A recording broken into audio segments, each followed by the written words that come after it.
E aí pessoal, beleza? No vídeo de hoje a gente vai resolver um desafio de uma das plataformas que eu também gosto bastante, que é o CodeSign. E o nome dele é Sort by Height. O enunciado diz o seguinte: Some people are standing in a row in a park. There are trees between them which cannot be moved. Your task is to rearrange the people by their heights in a non-descending order without moving the trees. People can be very tall. Ou seja, basicamente algumas pessoas estão em uma fila em um parque, entre elas existem algumas árvores que não podem ser movidas, e a nossa tarefa é ordenar essas pessoas por altura, em ordem crescente, sem mover as árvores do lugar. E essas pessoas podem ser muito altas. Aqui a gente tem um exemplo de entrada e o output esperado, que a gente vai analisar melhor daqui a pouco. E aqui a gente tem as restrições da entrada, onde o nosso A, ou seja, o tamanho da nossa fila, pode ser de 1 até 1000, e a altura dessas pessoas, né, varia aí de -1 até 1000 também. Uma coisa hipotética aqui, né? Então vamos agora analisar a ideia desse problema por meio desse exemplo que foi dado aqui. Beleza, então aqui eu trouxe meio que um diagrama mostrando a entrada e a saída esperada. O A representa o vetor que é a nossa fila, onde o -1, conforme descrito no enunciado, representam as árvores, e esses números em azul representam a altura das pessoas. Então a gente tem que definir alguma estratégia para ordenar essas pessoas por altura e manter as árvores nas posições que elas estavam antes, certo? Existem diversas maneiras de resolver esse problema, mas a abordagem que a gente vai utilizar é a seguinte. Dado o nosso vetor de entrada, onde o -1 representa as árvores e esses azuis representam a altura das pessoas, a gente vai criar um vetor auxiliar para armazenar apenas a altura das pessoas. Esse vetor, que a gente vai chamar de sorted, por exemplo, a gente vai ordenar ele, né? E depois vai realocar essas alturas no vetor original, respeitando a ordem que ele pede, que é crescente, né? E também não movendo as árvores de lugar. Ou seja, a gente vai colocar cada uma das alturas em uma posição do vetor original que é diferente de -1. Ou seja, colocando 150 aqui, 160 aqui, 170 aqui, 180 aqui, 190 aqui por último. Bom, essa é a ideia intuitiva. Agora vamos ver como tudo isso fica em código. Bom, eu estou com o meu CodeLite aberto, com o template da função que ele dá, né, no problema. É uma função que recebe um vetor, no caso é a nossa fila, e retorna a fila com as pessoas ordenadas por altura, certo? Conforme a gente definiu na ideia, a gente vai declarar um vetor auxiliar, que vai ser utilizado para armazenar apenas a altura das pessoas, que a gente vai chamar de sorted, beleza? Agora a gente vai fazer um filtro no vetor A para adicionar ao sorted apenas as alturas das pessoas, ou seja, os elementos que são diferentes de -1. Como é que isso ficaria? Então a gente vai percorrer ele, mais. Então, se a minha posição, meu vetor na posição I, for diferente de -1,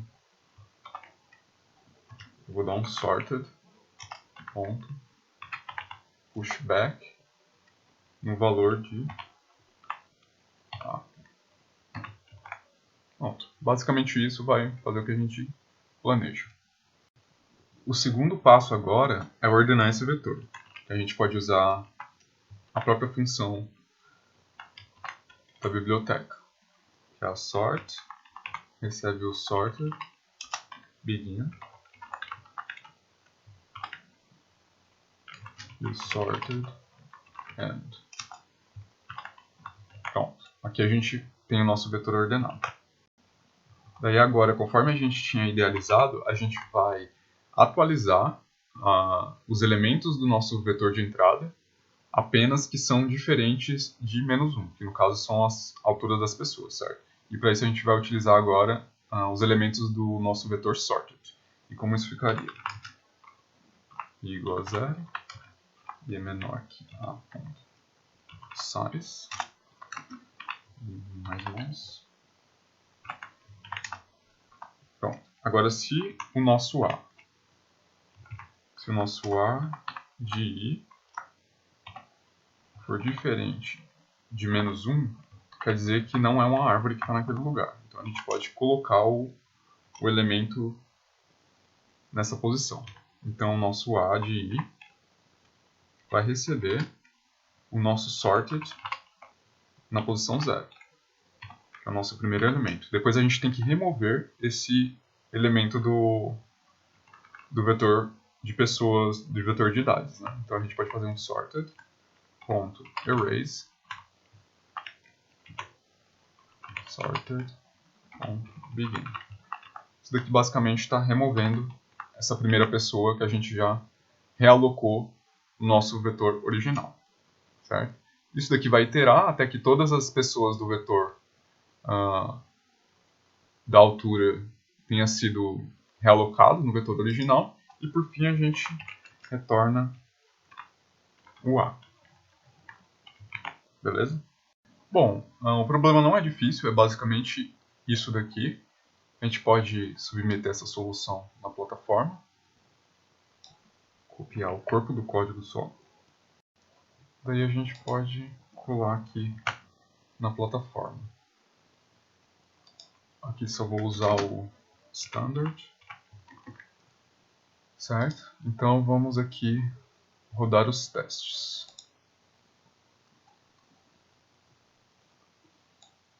Bom, passou nos primeiros casos de teste, então vou submeter, ver se ele passa nos outros. Então foi aceita, né? Bom, não foi um problema difícil, né? Mas se a gente quisesse fazer esses casos de teste aqui na nossa própria IDE, como ficaria?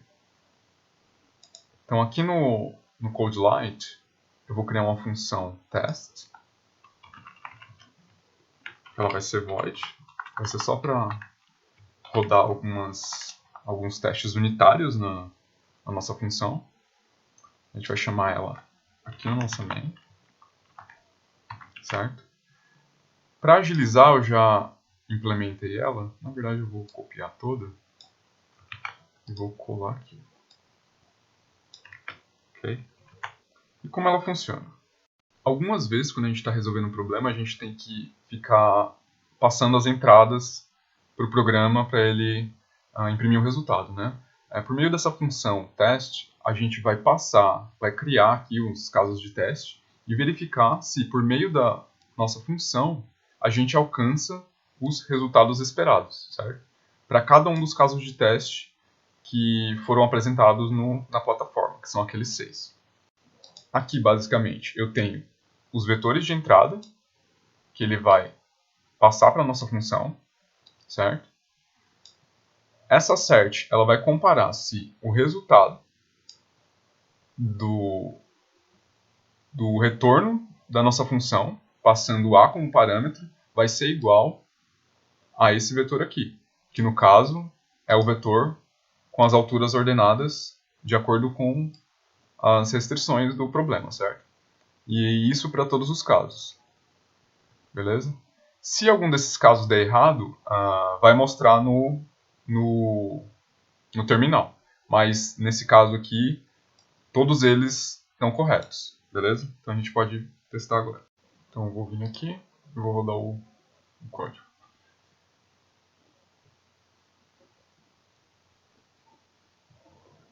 Bom, como não mostrou nenhuma mensagem de erro, quer dizer que os casos de teste passaram. Beleza? Agora, e se um desses estivesse errado? Por exemplo, eu vou trocar aqui o 160 com 170.